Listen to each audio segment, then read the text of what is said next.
I'm Blake Lamke. So, tell me a little bit about the breakup. Well, we've had our problems for, I mean, this wasn't just an overnight thing. We've had our problems for a couple years now. Mostly they're over women. All the women would just come up to me after shows and everything, and they would be all over me.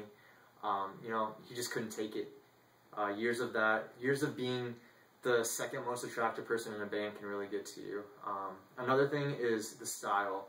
As you can tell, I'm obviously dressed to the key. I mean, I look like I'm in a band. I wear a black skinny tie daily. And you know, a couple months ago, he started wearing a black tie, and he just looks awful in it. And I just can't take it anymore. And his stupid, just personality, it was too much. It was too much. Hi, I'm Chester Woodman.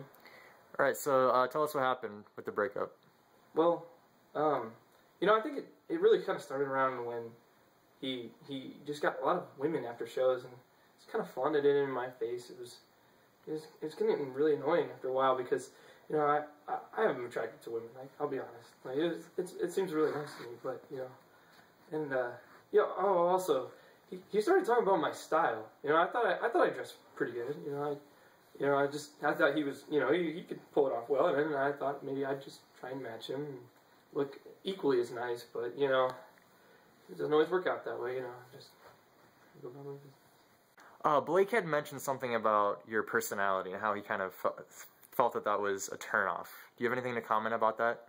Well, you know, as a singer of this band, you know, I felt like how my personality is, it reflects our stage presence and all, but, you know, he's more outgoing, it's for sure, that's why he gets all the women, and, you know, I just thought that after a while he's kind of getting sick of me not being, you know, outgoing enough and just out there with him. Instead, I was just going up there and doing what my heart told me, and that was sing. And you know, he didn't really play along with that. Can you tell me of a specific incidents and where you felt that your personality was kind of, you know, a turnoff? I remember one time. It was probably at our show at the Egyptian Room. It was going really well, you know. And then partway through the show, you know, we took a break and had a water, and I did my thing where I usually talk to the crowd and say, like, how you guys doing tonight? Like, you know, maybe tell them a little story. But, like, when I started telling the story about the one relationship I had with this girl in high school, and, like, kind of took it a little bit too far, maybe, he really stepped on my throat that night and was just like, all right, guys, like, let's get out there and kick some ass. And I was just, you know, I was trying to do my thing. Right, his personality. Okay, this one time at the Egyptian Room, got to be kidding me. We have a break, right? And like, typically the singer is supposed to go out and sort of, you know, talk to the crowd, feel them up a little bit, you know, whatever. He goes out and tells a stupid story about Stacy from high school. You know, I've heard this story like 17 times, and I'm sure everyone there had heard it before. So you know what? What did I do? I just ripped off my shirt. We needed something. We needed something to get the crowd back. So I ripped off my shirt. You know, I flexed a little bit. And you know what? The crowd loved it. Loved it. I mean, why just... I need him to be cool like me. I need him to be cool like me. But no, Stacy from sophomore year of high school. Stacy. That's what he came up with. So, Chester, what have you been doing with yourself these days? Oh, you know, I have a pretty basic routine I like to go through. I think, actually right now, it's time for me to actually go feed the ducks, because, you know, when I was younger, it was nice time my dad used to take me out and do the same thing. So, it'd be really nice to kind of live back some memories that were so good, not the bad ones. Sure. Yeah. Did you have any time to feed the ducks while you were in the band, or is this... Not really. That wasn't really, you know, Blake's thing. He was go hard or go home. And sometimes it's nice to just sit back and relax and enjoy the good things, you know. So.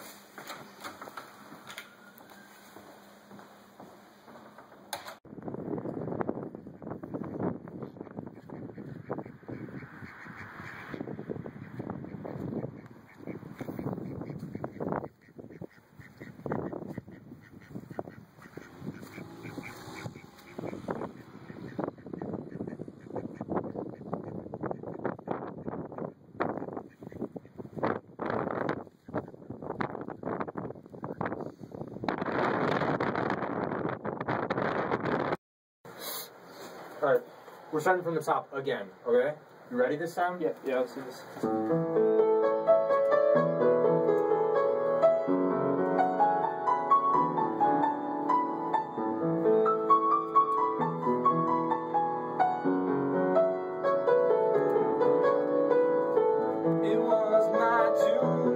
Spider. I found myself in her name was Stacy Jason. She lived a life of pain. Okay, this is where we want the piano solo, alright? So shut up.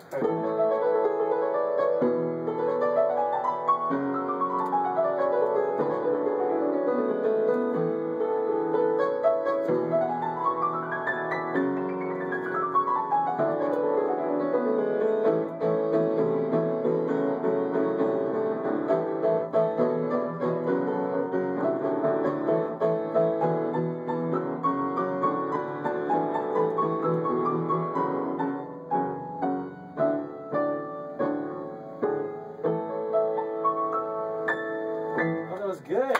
Good job. Yeah. Yeah, let's just keep it like that. Okay. Big solo at the end. So. All right. Well. So, how did you feel that your recording sessions have been in the past? You know, I felt that Chester was too controlling. Honestly, I mean, I think that I'm clearly the leader of the band. I get to set how our songs are played. I get to make up all of the songs. I mean, he can sing okay. I mean, he's actually a pretty good singer. Let's be honest. But I just think he sings too much, and I think that my talent is greater at piano than his is at singing, so I just deserve more time in a song, honestly, so that's how I feel. So most of your music seems to be about either, sad stories of high school, or, is there any song that you played that, had some background behind you at all? Actually, I don't even bother with the stupid music writing, anything like that. I mean, I just let Chester do that, because people really care about the melodies, really. I mean, who cares about the words? No one really listens to that. Actually, wait, I got the sweetest melody in my head right now. Just hold on a second.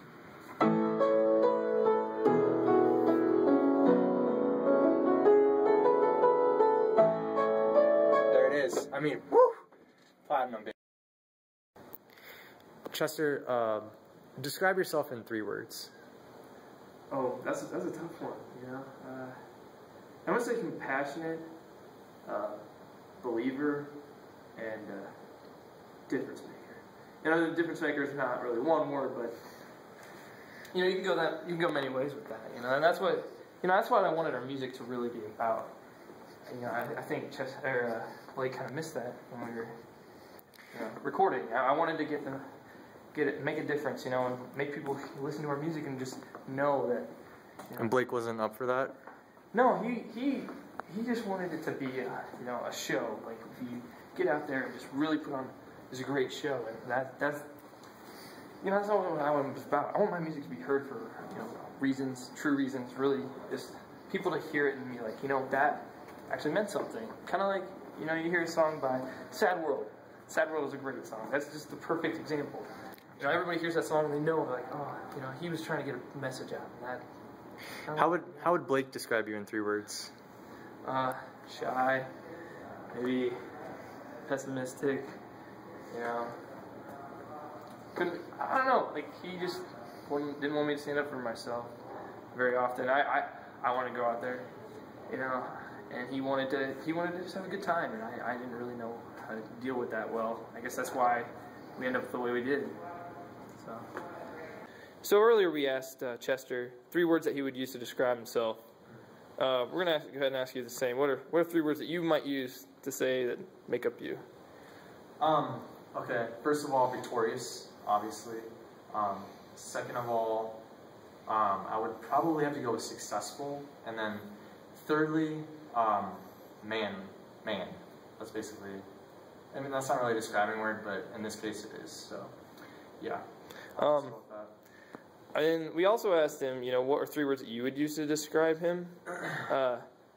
What are those 3 words in your opinion? That I would use to describe Chester? Yes. Boring, small, uninteresting.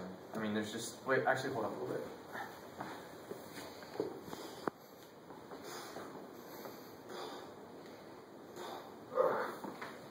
Sorry, chest was feeling kind of weak.